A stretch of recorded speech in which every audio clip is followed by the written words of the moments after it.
இயேசு ஜீவிக்கிறார். சுவிசேஷ ஊழியம் வழங்கும் ஜீவ வார்த்தைகள்.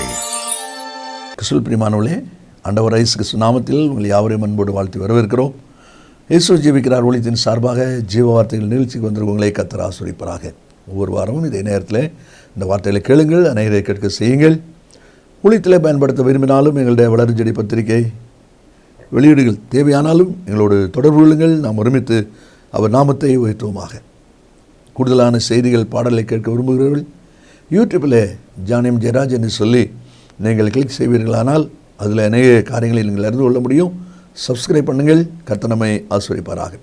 இந்த நாளில் தேவன் நமக்கு தருகிற வார்த்தை நான் வாசிக்கிறேன், ஜெபத்துடன் கேளுங்கள். யோபின் புஸ்தகம் 35வது அதிகாரம் 11வது வசனம். என்னை உண்டாக்கினவரும் இரவில் கீதம் பாட அருள் சேரருமாகிய என் சிருஷ்டி கர்த்தாவாகிய தேவன் எங்கே என்று கேட்பவன் ஒருவனும் இல்லை. இந்த வார்த்தையில் கேட்கிற அன்பு நேச பிள்ளைகளே, வேதாமத்தில் ஆண்டவருக்கு அநேக பெயர்கள் இருக்கிறது. இந்த இடத்துல கொடுக்கப்பட்டிருக்கிற பெயர் என்ன? இரவிலும் கீதம் பாட அருள் செய்கிறவர். இரவு என்பது ஆவிக்குரிய வாழ்க்கையின் அனுபவத்தில் துன்ப நேரம் என்பதை நாம் அறிந்திருக்கிறோம். அப்படியானால் துன்ப நேரத்து மத்தியிலே, போராட்டங்களுக்கு மத்தியிலே, பலவீனங்களுக்கு மத்தியிலே ஒரு கர்த்தருடைய பிள்ளை, ஒரு விசுவாசி கர்த்தரை துதித்து பாட முடியும், கர்த்தரை மயப்படுத்த முடியும் என்பது தான் அந்த வார்த்தையில் கொடுக்கப்பட்டிருக்கிற அனுபவ உண்மை. பவுலும் சீலாவும் தொழுமரத்தில் பாட்டிருக்கும் போது தேவனை துதித்து பாடினார்கள் என்று சொல்லி நம்ம வாசிக்கிறோம். எப்படி அது முடிகிறது? அதுதான் தேவனுடைய வார்த்தை. இரவிலும் கீதம் பாட அருள் செய்கிறவர், துன்ப நேரத்தில் பாட முடியும் என்பது. இன்றைக்கி இந்த வார்த்தையில் கேட்கிற அன்பு நேச பிள்ளைகளே, நீங்களும் உங்களுடைய வாழ்க்கையில் துன்ப நேரத்தின் பழியாக வருவீர்கள். காரணம், மனுஷன் வருத்தம் அனுபவிக்க பிறந்திருக்கிறான். உலகத்தில் உங்களுக்கு உபத்திரம் உண்டு. நாம் அநேக உபத்திரத்து வழியாக தான் பரலோகத்துக்கு போகணும். இதெல்லாம் நமக்கு தேவன் கொடுத்துருக்கிற வார்த்தை. அப்படியானாலும் இது பாடு நிறைந்த உலகம். ஆனால் இன்றைக்கி நம்ம முன்பாக வைக்கப்படுகிற கேள்வி என்ன? அந்த துன்ப நேரத்தில், இரவின் நேரத்தில், அனுபவத்தில் உங்களுக்கு பாட முடிகிறதா? நீங்கள் மகிழ்ச்சியாக இருக்க முடிகிறதா? சந்தோஷமாய் அதை கடந்து செல்ல முடிகிறதா என்பது தான் இன்றைக்கு கேள்வி. அதை தான் தேவனுடைய வார்த்தையில் நம்ம வாசிக்கிறோம்.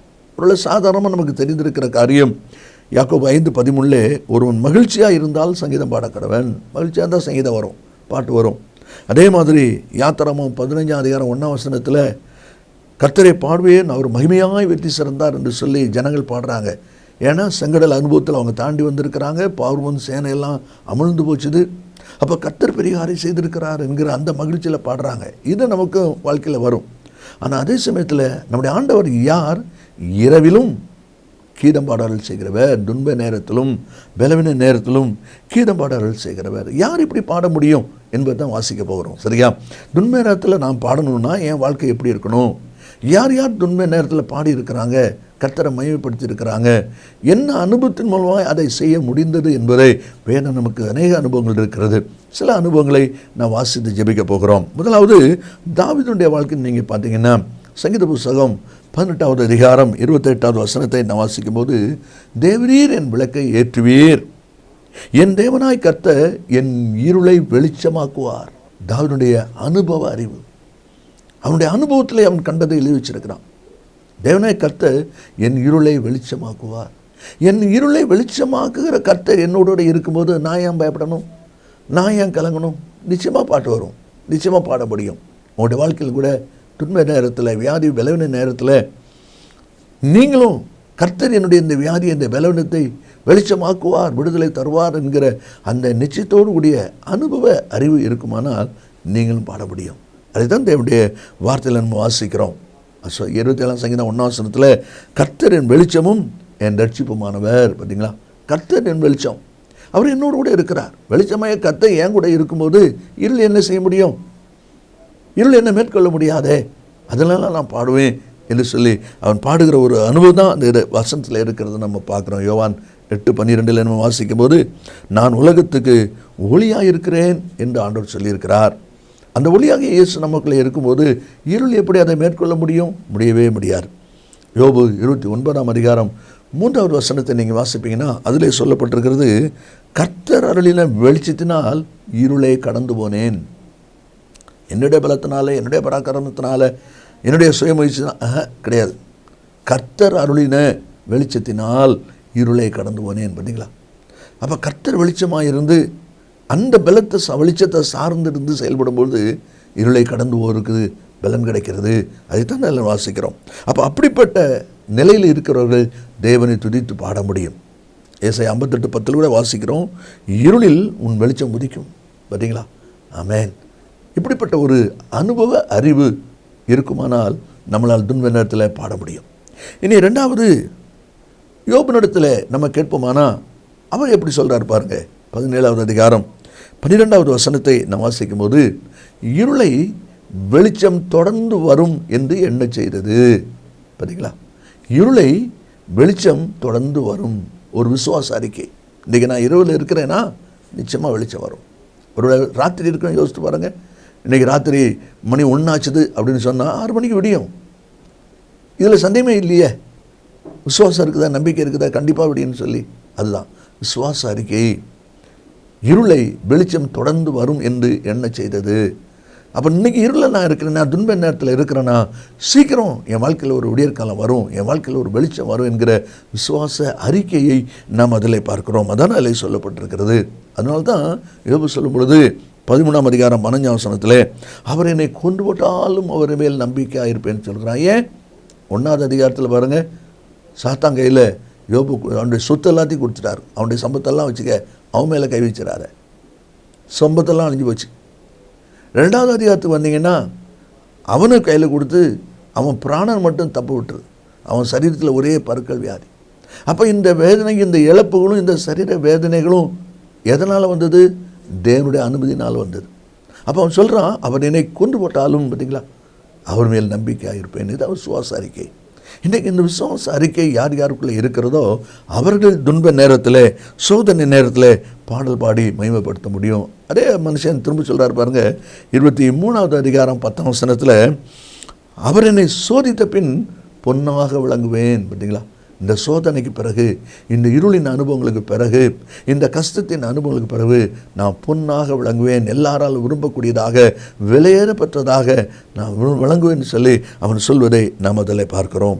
அதனால தான் 14ஆம் அதிகாரம் 14ஆம் வசனத்தில் வாசிக்கும்போது, எனக்கு மாறுதல் எப்பொழுது வரும் என்று என் போராட்டத்தினாலெல்லாம் நான் காத்திருக்கிறேன்னு சொல்லுகிறான். நான் காத்திருக்கிறேன்னு சொல்லுகிறான். முறுமுறுக்கிறேன்னு சொல்லலை, குறை சொல்கிறேன்னு சொல்லலை, குற்றப்படுத்துகிறேன்னு சொல்லலை. பார்த்தீங்களா? நான் காத்திருக்கிறேன். காரணம் விசுவாச அறிக்கை. இருளை வெளிச்சம் தொடர்ந்து வரும் என்கிற அந்த விசுவாச அறிக்கை உள்ளவர்கள் இருளின் மத்தியிலே, துன்பத்திலே கர்த்தரை மகிமைப்படுத்தி பாட முடியும். 3வது ஒரு அனுபவத்தை நம்ம வாசிக்கிறோம். புலம்பல் 3ஆம் அதிகாரம் 2வது வசனத்தில் நான் வாசிக்கும் போது அதில் சொல்லப்பட்டிருக்கிறது, கர்த்தர் என்னை வெளிச்சத்திலே அல்ல இருளிலே அழைத்து நடத்தி வந்தார். அப்படியானால் இருளின் பாதையில் நான் வருகிறேன் என்றால் தானா தற்செயல் அல்ல, தேவன் தான் என்னை நடத்துகிறார். அப்போ என்னை நடத்துகிறவர் என்னோடு கூட இருக்கிறார். அவர் முன்னால் போகிறாரு, நான் பின்னால் வந்துட்டுருக்கிறேன். பார்த்தீங்களா? அப்போ இது தேவனுடைய சித்தம். நான் வருகிற துன்பத்தின் பாதை, நான் வருகிற பலவீனத்தின் பாதை தேவன் அனுமதியாமல் என் வாழ்க்கையில் வருவதில்லை. அதனால் இது தேவனுடைய சித்தம் என்று சொல்லி யார் யார் அறிக்கை பண்ணுகிறார்களோ, அறிந்திருக்கிறார்களோ அவர்கள் அந்த துன்பத்தில் பாட முடியும். அதுதான் நம்மளை வாசிக்கிறோம். சுனேமல் சொல்லுகிறா, என் ஜனத்தின் நடுவே நான் சுகமாய் குடியிருக்கிறேன். பார்த்தீங்களா? குழந்தை இல்லை, ராகேல் குழந்தை இல்லை. அவள் சொல்கிறா, எனக்கு குழந்தை கொடும், இல்லைன்னா நான் சாக போகிறேன்னு சொல்கிறா. ஆனால் சுனேமேல் சொல்கிறா, என் ஜனத்தின் நடுவே நான் சுகமாய் குடியிருக்கிறேன், சந்தோஷமாக இருக்கிறேன். காரணம் என்ன என்று சொல்லி பார்க்கும்போது அதுதான் இல்லை சொல்லப்பட்டிருக்கிறது. தேவனுடைய சித்தம் என் வாழ்க்கையில் நடக்கும். தேவ சித்தம் இல்லாமல் என் வாழ்க்கையில் இருள் வருவதில்லை, துன்பங்கள் வருவதில்லை என்கிற அனுபவ உண்மை இருக்கிறதுனால தான் அந்த வார்த்தை சொல்வதை பார்க்கிறோம். இந்த வார்த்தை கேட்கிற அன்பு நேச பிள்ளைகளே, நீங்களும் கூட யோசித்து பாருங்கள். உங்களுடைய வாழ்க்கையில் நீங்கள் வருகிற துன்பத்தின் பாதை, கஷ்டத்தின் வந்துட்டு இருக்கீங்களா? ஒருவேளை இதுதான் தேவன் இந்த நாளிலே உங்களை நடத்துகிற பாதையாக இருக்கும். ஆனால் இருளே துன்பமே வாழ்க்கையின் முடிவாயிரும் அப்படின்னு நினைக்காதீங்க. கண்டிப்பாக ஒரு எதிர்காலம் இருக்குது, ஒரு வெளிச்சம் இருக்குது. ராத்திரி இருக்கிறவங்க ஒரு பகல் இருக்குது இல்லையா?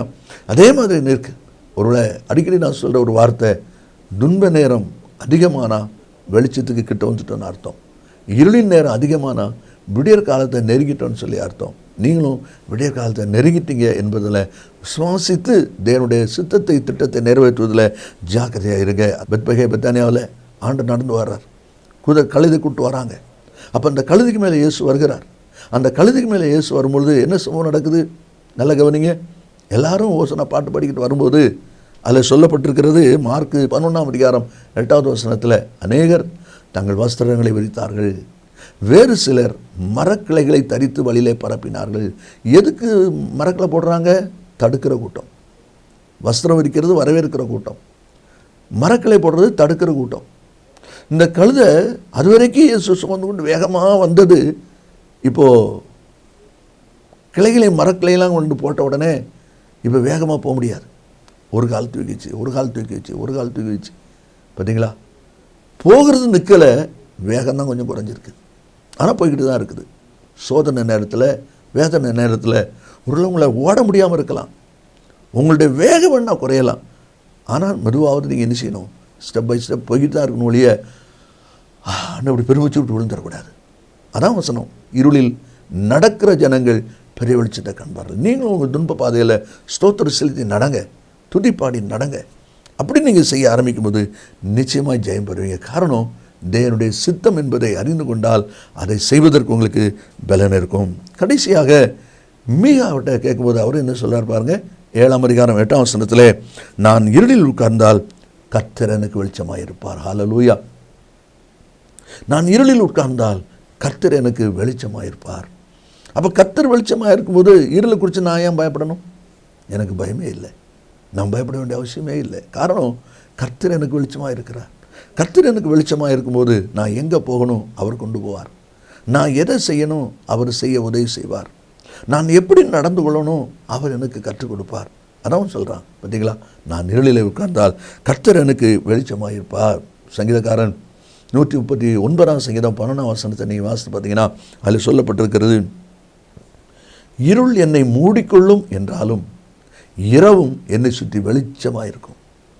இருள் என்னை மூடிக்கொள்ளும் என்றாலும் இரவும் என்னை சுற்றி வெளிச்சமாக இருக்கும். இருள் மூடிக்கொள்றதுக்கு பேர் தான் இரவு. ஆனால் அந்த இரவு எப்படி இருக்குமா? வெளிச்சமாக இருக்குமா? எப்படி வெளிச்சமாக இருக்கும்? அதை வாஸ்தவம், கர்த்தர் எனக்கு வெளிச்சமாக இருப்பார். அப்போ கர்த்தர் எனக்கு வெளிச்சமாக இருக்கிறதுனால நான் இருளின் அனுபவத்தில் இருந்தாலும் துன்பத்தின் அனுபவத்தில் இருந்தாலும் அவர் எனக்கு வழிகாட்டியாக இருப்பார். அவர் எனக்கு வைத்தியராக இருப்பார். அவர் எனக்கு போதகராக இருப்பார். அவர் எனக்கு எல்லாவற்றுக்கும் எல்லாமாக இருப்பார். நான் ஏன் பயப்படணும்? அதுதான் அவனுடைய வாழ்க்கையில் அவன் சொல்வதை நாம் அதில் பார்க்கிறோம். 118ஆம் சங்கீதம் 6ஆம் வசனத்தை வாசிக்கும் போது, கர்த்தர் என் பட்சத்தில் இருக்கிறார், நான் பயப்படேன். மனுஷன் எனக்கு என்ன செய்வான்? யார் என்ன செய்ய முடியும்?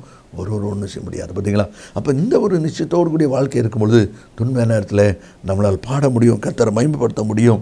124ஆவது சங்கீதத்தில் முதல் 3 வசனத்தை நீங்கள் வாசித்து பார்த்தீங்கன்னா அதில் சொல்லப்பட்டிருக்கிறது, மனுஷர் நமக்கு விரோதமாக எழும்பின போது கர்த்தர் நம் பக்கத்தில் இராவிட்டால், கர்த்ததாமே நம் பக்கத்தில் இராவிட்டால் அவர்கள் கோபம் நம்மேல் எரிகையில் நம்மளை உயிரோடு விழுங்கியிருப்பாங்களாம். பார்த்தீங்களா? உயிரோடு விழுங்கியிருப்பாங்களா? ஆனால் விழுங்குனாங்களா? விழுங்கலை. ஏன் விழுங்கலை? அதே அதிகாரம் 6ஆம் வசனத்தில், நம்மை அவருடைய பற்களுக்கு இரையாக ஒப்புக்கூடாது இருக்கிற கர்த்தருக்கு ஸ்தோத்திரம். அதை தான் நம்ம எல்லாம் வாசிக்கிறோம். அப்படியெல்லாம் அன்பின் கர்த்தருடைய பிள்ளைகளே, இந்த வசனத்தின் அனுபவத்தில் நாம் காண்கிற காரியங்கள் என்ன? இரவிலும் கீதம் பாட அருள் செய்கிறவர். எப்படி பாட முடியும்? கர்த்தரின் இருளை வெளிச்சமாக்குவார் என்கிற அந்த அனுபவ அறிவு இருக்கிறவங்க, இருளை வெளிச்சம் தொடர்ந்து வரும் என்று சொல்லி விசுவாச அறிக்கை பண்ணுகிறவங்க, அவர் என்னை வெளிச்சத்தில் அல்ல இருளில் நடத்துகிறார் என்கிற தேவனுடைய அழைப்பின் நிச்சயத்தை உணர்ந்தவங்க, கடைசி நம்ம வாசிக்கிறோம், நான் இருளில் உட்கார்ந்தா கர்த்தர் எனக்கு வெளிச்சமாக இருப்பார். நாம் ஜெபிப்போமா? இயேசு சீக்கிரம் வரப்போகிறார். நல்ல பிதாவே, நன்றியோடு துதிக்கிறோம். உங்களுடைய வார்த்தை ஆமென்றும் ஆமென்னும் இருப்பதற்காக ஸ்தோத்திரம். இந்த வார்த்தையை கேட்டிருக்கிற ஒவ்வொரு பிள்ளைகளும் தங்களுடைய வாழ்க்கையிலையும் இன்ப துன்ப நேரத்தில் பாடி மகிமைப்படுத்த கர்த்தர் அருள் செய்வீராக. இயேசுவின் நாமத்தில் பிதாவே, ஆமென் ஆமென். கர்த்தருங்களை ஆசீர்வதிப்பாராக. ஆமென். கிறிஸ்துவில் அன்பு நேச பிள்ளைகளே, ஏற்கனவே நான் அறிவித்தபடி அந்த நகோமி என்கிற புஸ்தகம் இப்பொழுது நம்முடைய கரங்களில் ஆயத்தமாக இருக்கிறது. ஆவியானவருக்கும் நகோமிக்கும் உள்ளதான அந்த உறவை பற்றிய ஒரு ஆழமான கர்த்தனை இந்த புஸ்தகம் உங்களுக்கு ஆசீர்வாதமாக இருக்கும். அதனுடைய விவரங்களை நீங்கள் இடத்தில் கேட்டு பெற்றுக்கொள்ளுங்கள். கர்த்தர் நம்மை ஆசீர்வதிப்பாராக. ஆமென். மேலும் விவரங்களுக்கும் உங்கள் ஜெப தேவைகளுக்கும் நீங்கள் எங்களோடு தொடர்பு கொள்ள வேண்டிய முகவரி, ஜீசஸ் லிவ்ஸ் காஸ்பல் மினிஸ்ட்ரீஸ், சகோதரர் John M Jeyaraj, 123A Dohnavur road, Mavadi, Nellai மாவட்டம், தென்னிந்தியா 627107. செல்போன் 9443113292.